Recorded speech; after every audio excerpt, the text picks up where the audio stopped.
안녕하세요. 오늘도 들러주셔서 감사합니다. 새벽에 들려주는 옛 이야기 시작하겠습니다. 하늘에서는 쉼없이 눈이 퍼부었다. 기와지붕도, 황토담도, 온 마을이 하얗게 묻혀가는 깊은 겨울밤이었다. 숨을 죽인 듯 고요한 밤. 안방 문틈 너머로 갓난아이의 울음소리가 아련히 새어나왔다. 등잔불 아래 하인 하나가 무릎을 꿇고 고개를 깊숙이 숙이고 있었다. 그의 앞에는 이 집안의 주인 이만수가 매서운 눈으로 하인을 내려다보고 있었다. 하인은 고개를 숙인 채 떨리는 눈길로 포대기에 쌓인 아기를 조심스레 바라보았다. 포대기 틈 사이로 삐죽 드러난 작은 아기의 손. 그 손은 둘로 붙어버린 흉측한 집게발 모양을 하고 있었다. 하인은 숨도 삼키지 못하고 몸을 떨었다. 이 집안은 대대로 이어져 온 이름난 양반가였다. 고을에서는 천석군이라 불릴 만큼 땅과 재산을 자랑했고, 이만수는 그 위세를 등에 업고 체면과 명예를 생명처럼 여겼다. 양반가라면 양반가답게 지도 고아야 하는 법이니라. 이만수는 늘 그렇게 말하곤 했다. 가문이 높을수록 피도 정결해야 한다고. 조금이라도 흠결이 있으면 가문의 수치라며 입에 거품을 물었다. 그런 이만수에게 자식이 태어나자마자 저런 손을 가졌다는 것은 차마 견딜 수 없는 치욕이었다. 이만수는 한참이나 아기를 내려다보았다. 이윽고 벌겋게 달아오른 얼굴로 고함을 질렀다. 흉물이다. 우리 가문의 지옥이란 말이다. 목소리는 안방을 가득 메우며 울렸다. 양반가에서 어찌 이런 괴물이 나올 수 있단 말이냐? 차라리 죽여버리는 것이 가문의 체면을 지키는 길이다. 그리곤 이만수가 몸을 숙여 하인에게 은밀하게 속삭였다. 아무도 모르게 처리해라. 곱게 빗은 머리를 한 여인이 문 밖에 조용히 서 있었다.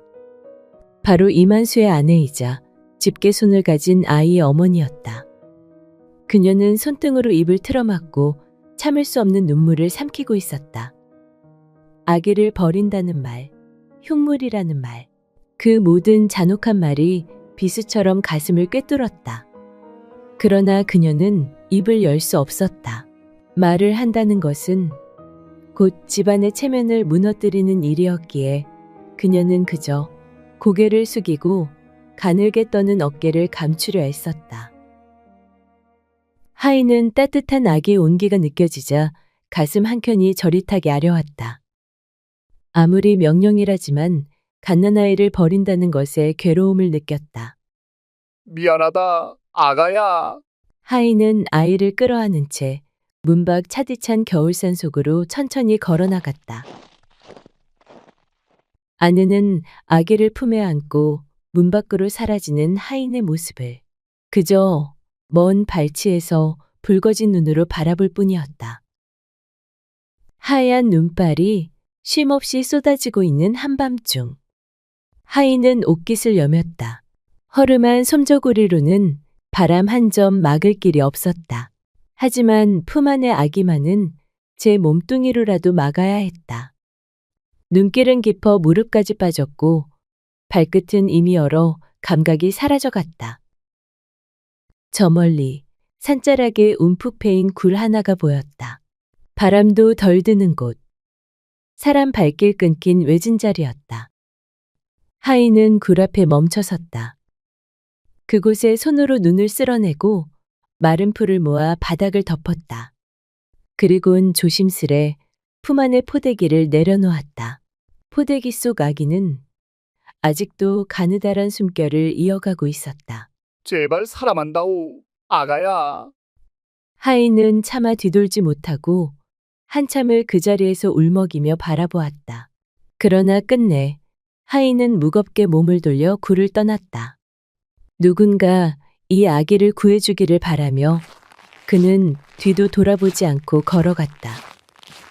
하얀 눈발만이 그의 발자국을 하나둘 지워나갔다. 그렇게 긴긴 겨울밤이 지나고 어느덧 이른 새벽. 나무꾼 하나가 어깨에 빈 지게를 메고 산길을 오르고 있었다. 이 눈발에 나무 한 짐이나 구할 수 있으려나. 그는 투덜거리며 발을 옮기다가 문득 귓가에 스치는 희미한 소리에 걸음을 멈추었다. 약하고 가는 아기 울음소리에 나무꾼은 숨을 죽였다. 이 깊은 산속에서 울음소리라니. 그는 귀를 기울이며 발걸음을 재촉했다. 눈에 묻힌 바위굴 안에 불룩 솟은 포대기 하나. 나무꾼은 조심스럽게 포대기를 열어보니 그 안에는 고운 숨결을 내쉬는 아기가 있었다. 나무꾼은 따뜻한 미소를 지으며 말했다. 그래도 살아있구나. 이런 날씨에 살아남은 걸 보니 너는 살아날 운명인 게야. 그는 서둘러 외투를 벗어 아기를 품 안 깊숙이 끌어안았다. 춥지 마라.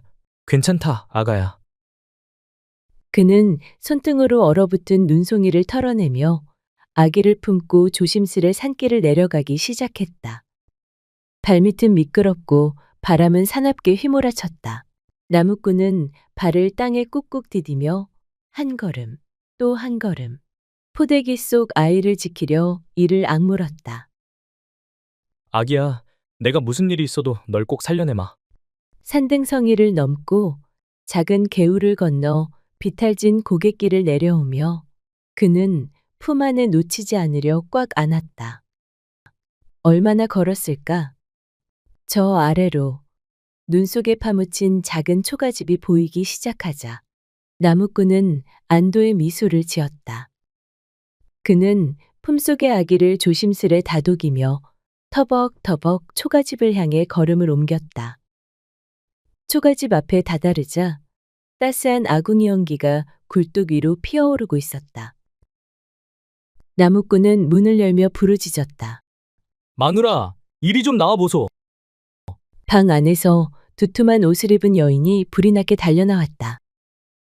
그녀는 깜짝 놀란 눈으로 남편 품속을 들여다보았다.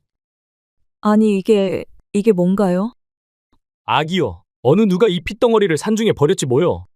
울고 있는 이 아이를 내 어찌 그냥 두고 오겠소. 나무꾼은 숨을 몰아쉬며 아기를 조심스레 펼쳐 보였다. 포대기 속에서 작은 얼굴은 여전히 곤히 잠들어 있었다. 따뜻한 구들장 위에 아기를 눕히고는 살며시 포대기를 열었다. 그때 어머, 이게 뭐래? 아니, 이것은 포대기 틈 사이로 엄지와 검지둘만 붙어있는 집게손을 본 순간 나무꾼 부부는 두 눈이 휘둥그레졌다. 이래서 아이를 버린 것이었군. 아무리 그렇다 한들 이 엄동설 안에 산에다 자식을 버리는 매정한 사람이 어디 있단 말이오? 그러게 말입니다. 이 가여운 아이를 어쩌면 좋겠소. 허나 살아있으니 다행이지요. 이렇게 매서운 추위를 견디고 살아남은 걸 보면 이 아이는 하늘이 보낸 복덩이임이 틀림없소. 여인은 입술을 깨물며 가여운 아기를 안았다. 작고 따뜻한 숨결이 그녀의 가슴을 두드렸다. 한참을 망설이다가 여인은 이윽고 조심스레 말했다. 여보, 이 아이 우리가 키웁시다. 나무꾼은 활짝 웃었다. 그럽시다. 하늘이 보내준 귀한 아이이니 우리가 정성껏 키웁시다. 방 안은 서서히 따뜻한 온기로 채워졌다. 사실 나무꾼과 그의 아내는 결혼한 지 10여 해가 넘도록 자식을 얻지 못했다. 봄이면 진달래 꽃잎을 따다 기도하였고 가을이면 맑은 샘물을 길어 하늘에 올리기도 하였다. 내게도 한 번만 아기의 울음소리를 들려주게 하소서. 그러나 잔인하게도 그들의 품에는 끝내 아무것도 내려오지 않았다. 그런 나무꾼 부부에게 집게 소나이는 선물과도 같았다. 나무꾼은 아기를 품에 안고 울먹이며 속삭였다. 아가야, 내가 네 아버지가 되어줄 테니 이제 우리 집에서 살자꾸나. 그의 곁에 서 있던 그녀 또한 따스한 눈길로 아기의 얼굴을 내려다보았다. 붉게 트인 작은 입술, 고운 숨결, 곤히 감긴 작은 눈, 그리고 포대기 사이로 드러난 기형의 손. 엄지와 검지만 덩그러니 붙어있는 그 작은 손을 바라보며 여인은 조심스레 아기의 손등에 입을 맞췄다. 괜찮다. 괜찮다, 아가야. 비록 내 뱃속에서 나오진 않았어도 이제 넌 내 자식이나 다름없느니라. 여인은 아기를 품에 안고 다시금 포대기를 여며주었다. 비록 손가락이 기형이라 한들 나무꾼 부부에게 이 작은 목숨은 세상 무엇과도 바꿀 수 없는 귀하고 소중한 존재였다. 그리하여 차디찬 겨울밤에 버려졌던 아기는 하늘에서 내려온 눈꽃처럼 귀하고 소중한 인연이라 하여 설화라는 이름을 지어주었다. 그날 이후 나무꾼 부부는 아기를 품에 안고 세상 무엇보다 소중히 보살폈다. 설화는 아침이면 따뜻한 장작불 옆에서 깔깔 웃으며 장난을 쳤고 밤이면 포근한 옷깃 속에서 조용히 잠이 들었다. 눈이 내리는 날이면 여인은 설화를 등에 업고 산자락을 거닐었고 나무꾼은 아기의 작은 손을 감싸쥐고 따스한 미소를 지었다. 그들은 설화를 핏줄보다 더 깊이 사랑했고 설화가 손가락이 둘 뿐이라는 것쯤은 그들에게 아무런 문제가 되지 않았다.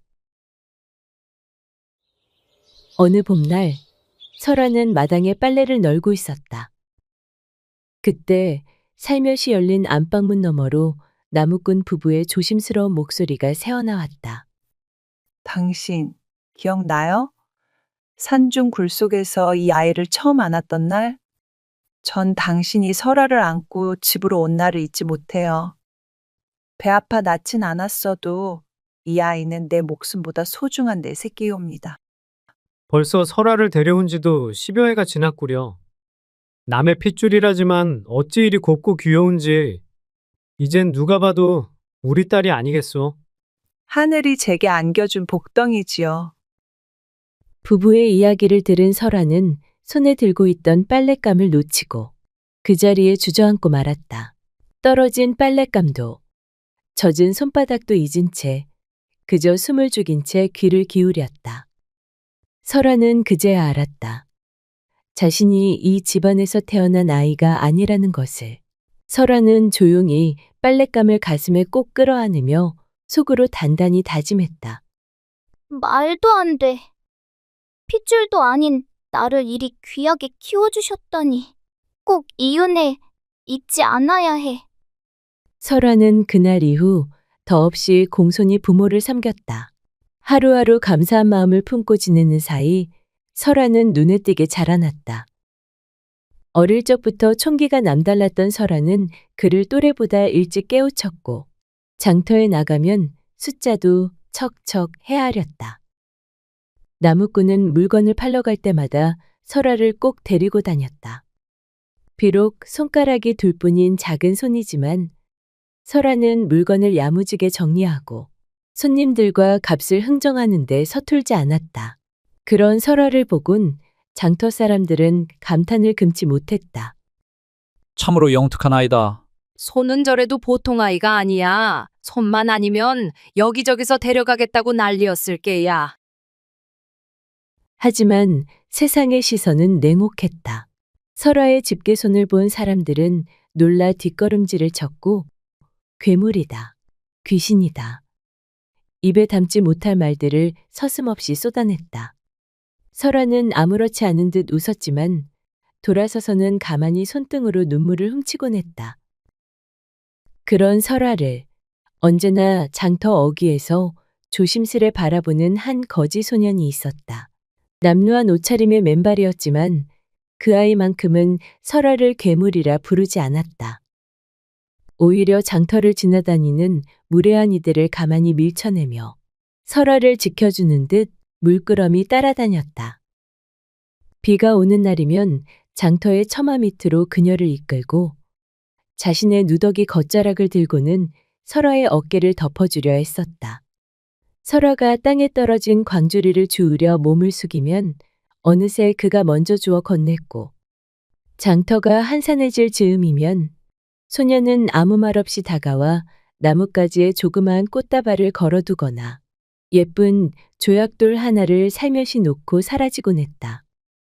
그는 항상 말없이 설화 곁을 지켰다. 따뜻하고 한결같은 거지의 심성을 알아본 설아는 어느새 그에게 마음을 열기 시작했다. 어느덧 세월이 흘러 설아는 곱디고 온 처녀가 되었다. 설아는 나무꾼 부부에게 말했다. 아바님, 어마님, 저 장터거지와 혼인을 하고 싶습니다. 초가집 안은 발칵 뒤집혔다. 뭐라? 아무리 우리 집안이 보잘것없다 해도 어찌 거지와 혼인을 하겠다는 게냐? 너는 손이 그렇다 한들 마음만은 귀한 아이인데 거지랑 혼인을 하겠다니 그건 절대 안 된다. 하지만 설아는 고개를 숙인 채로도 뜻을 굽히지 않았다. 저를 괴물이라 부르지 않았던 사람은 세상에 그 사람 하나뿐이었고 언제나 제 곁에서 저를 지켜준 분입니다. 설화야, 아무리 그래도 어찌 거지하고 혼인을 하겠단 말이냐? 어머니, 저 누구보다 더 잘 살 테니 걱정 마시고 지켜봐 주세요. 결국 나무꾼 부부는 설아의 고집을 꺾지 못했다. 그리하여 두 사람은 초가집 마당에서 소박한 혼례를 올렸다. 혼인 후 설아는 남편을 정성껏 돌보았다. 매일 새 옷을 손질해 입히고 밤이면 작은 호롱불 아래 그를 가르쳤다. 설아의 정성은 차츰 사내를 바꾸어 놓았다. 헝클어진 머리는 단정히 빗어졌고 누더기 같던 옷자락은 고운 손길로 깊고 다듬어졌다. 거짓골이던 사내는 이제 멀끔한 선비처럼 단아한 모습으로 변해 있었다. 남편은 낮에는 장인어른과 함께 드리를 거들고 밤이면 조용히 붓을 들어 글을 익혔다. 남편이 주경 야독으로 과거 시험을 준비하는 동안 설아도 가만히 있지 않았다. 어릴 적부터 야무진 손재주를 지녔던 설아는 밤마다 바느질을 하고 옷감을 다듬었다. 비록 불편한 손이었으나 그 두 손가락으로 빚어낸 바느질 솜씨는 보통 사람 못지않게, 아니 그보다 더 정성스럽고 섬세하였다. 장터에 나가 고운 저고리며 치마를 내다 팔았는데 정성 들인 바느질 솜씨의 사람들은 너도 나도 설아의 물건을 찾았다. 이런 고운 바느질은 처음이요. 값이 좀 비싸도 이 처자 손에서 나온 거라면 안심이 되지. 입소문이 퍼지자 설아가 만든 옷가지들은 먼 고을까지 이름을 알리게 되었다. 조촐했던 장사는 차츰 번창했고 한 해가 지나자 설아는 적지 않은 돈을 손에 줄 수 있게 되었다. 결국 오랜 노력 끝에 거지였던 사내는 과거 시험에 급제하였고 장터 사람들은 저마다 입을 모아 혀를 내둘렀다. 참말로, 아니 그 거지 총각이 과거에 급제할 줄 누가 알았겠소? 그러니까 말이야. 설아가 아니었으면 어림도 없었을 게야. 그 처자가 사람 하나를 사람답게 만든 거지. 세상 일은 참 모를 일이라니까. 손가락에 둘 뿐인 아이가 이리 복을 불러올 줄이야. 설아는 가만히 하늘을 올려다보며 다짐했다. 이제야 비로소 은혜를 갚을 때가 되었어. 그리하여 설아는 남편과 함께 넓은 기와집터를 마련했다. 푸른 담장이 둘러진 기와집. 봄이면 레화꽃이 흐드러지고 가을이면 국화향이 가득 번지는 집이었다. 설아는 부모님을 새 집으로 모시며 무릎을 꿇고 절했다. 아바님, 어마님, 사실 저도 알고 있습니다. 저를 주워다 키워주신 것도, 이렇게 손이 온전치 못한 저를 귀히 길러주신 것도요. 이 미천한 몸인 제가 여기까지 올 수 있었던 것은 모두 두 분의 사랑 덕분이옵니다. 그 큰 은혜, 평생 다 갚을 수는 없겠지만 남은 삶을 다해 보답하며 살겠습니다. 제게 부모가 되어주신 거 진심으로 감사드립니다. 이제는 모든 걱정 내려놓으시고 이 집에서 편안히 지내주시옵소서. 나무꾼 부부는 차마 말을 잇지 못한 채 두 눈에 뜨거운 눈물이 맺혔다. 거칠었던 손으로 설아의 손을 감싸주며 말했다. 우리 딸, 이런 날이 올 줄이야. 꿈에도 그리지 못했단다. 세상 누구도 곁에 없던 내게 너처럼 복된 아이가 와준 건 정녕 하늘이 내린 선물이지. 네가 우리 곁으로 와줘서 이 어미는 참말로 고맙구나. 그리고 마당에는 따뜻한 햇살이 소담하게 내려앉았다. 설아는 부모님 손을 꼭 잡고 조용히 미소 지었다.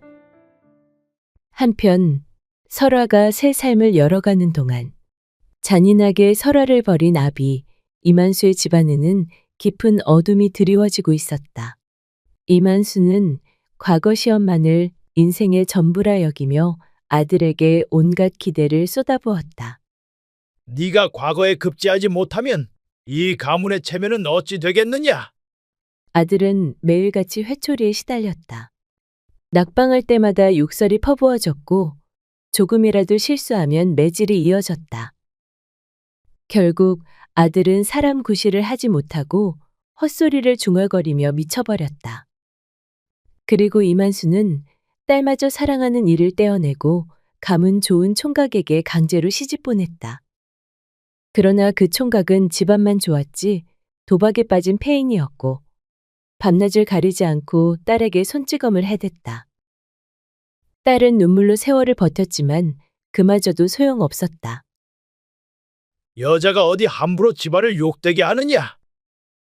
이만수는 오히려 딸을 꾸짖었다. 결국 딸은 분을 사귀지 못하고 병을 얻어 쓸쓸히 세상을 떠났다. 가세는 나날이 기울어갔다. 돈에 눈이 먼 이만수는 사기꾼의 가모니설에 속아 빚보증을 섰고 한때 자랑하던 재산마저 몽땅 날려버리고 말았다. 문턱이 닳도록 드나들던 친척들은 등을 돌리고 사람들은 길에서 수군거렸다. 천벌이 따로 없구나. 자식 복 없는 건 죗값이라던데 그 꼴을 봐라. 한순간에 전 재산도 잃고 자식까지 잃은 이만수는 초가집 구석에 몸을 숨기듯 살아가야 했다. 낡은 돗자리를 깔고 생강이며 마늘을 손에 쥐고 굽은 허리로 장터를 떠돌았다. 한때는 고을의 천석꾼으로 불리던 이만수였건만 이제는 이름을 기억하는 이조차 드물었다. 세월이 흘러 설아는 고운 한복을 입고 시장길을 거닐고 있었다. 화사한 얼굴빛에 단아한 자태. 이제 누가 봐도 귀한 집안의 마님 같았다. 그때 문득 골목 어귀에서 조심스레 생강이며 마늘을 팔고 있는 초라한 사내 하나가 눈에 띄었다. 옷은 누더기였고 살갗은 까맣게 그을려 있었다. 그는 고개를 숙인 채 작은 목소리로 외쳤다. 생강이요, 마늘이요. 설아는 불쌍한 마음이 들어 조심스레 다가갔다. 이것 얼마요? 고운 목소리에 놀란 사내가 고개를 들었고 그제야 설아의 모습을 똑바로 바라보았다. 단아한 얼굴, 따뜻한 눈빛, 그리고 물건을 집어드는 작은 손. 두 손가락, 검지와 엄지만 가지런히 붙은 집게손이었다. 그 순간 이만수는 두 눈을 크게 떴다. 자신이 매정하게 버렸던 그 겨울밤의 아기. 바로 그 아이였음을 한눈에 알아볼 수 있었다.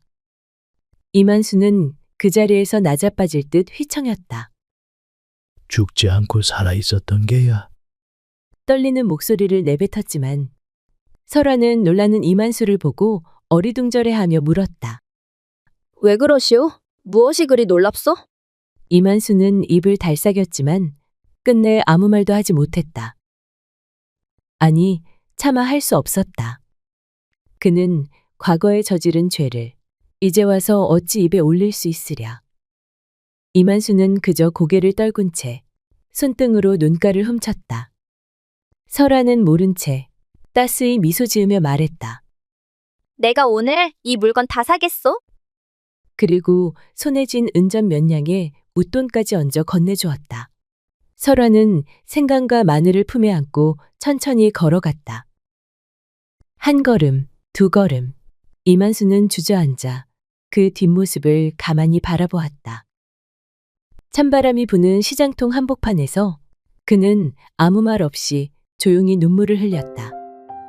그리고 설아는 하늘 아래 가장 빛나는 미소로 자신의 길을 걸어갔다. 남들과는 다른 손을 가졌을지언정 그녀의 삶은 그 누구보다 따뜻했고 찬란했다. 세상이 외면한 상처였지만 설아는 그 상처 위에 꽃을 피우며 밝고도 단단한 삶을 안고 나아갔다.